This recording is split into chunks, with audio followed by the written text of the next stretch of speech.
पाणी फाउंडेशनच्या वतीनं मंत्रालयात एक महत्त्वाची बैठक पार पडली आहे। आमिर खान बैठकीसाठी यावेळेस मंत्रालयात उपस्थित होते। मुख्यमंत्री देवेंद्र फडणवीस यांच्या उपस्थितीत बैठक पार पडल्याची माहिती आहे।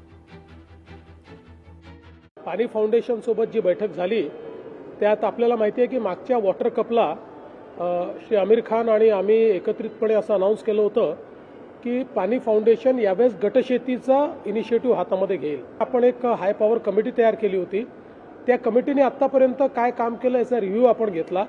या कमिटीच्या माध्यमातून अतिशय चांगल्या पद्धतीनं आता जवळपास 11,000 पेक्षा जास्त ट्रेनर्स तयार झालेले आहेत। 1 लाखपेक्षा जास्त लोक ट्रेनिंगच्या प्रोसेसमध्ये त्या ठिकाणी आलेले आहेत आणि आपला प्रयत्न आहे की यावर्षी 5 लाख किमान पण 10 लाखापर्यंत शेतकरी हे गटशेतीमध्ये आपल्याला आणता आले पाहिजे। त्याकरता पुढचे 2-3 महिने डेडिकेटेडली आपण हे काम करणार आहोत। लोकशाही मराठी ऐका, पहा, जागरूक रहा।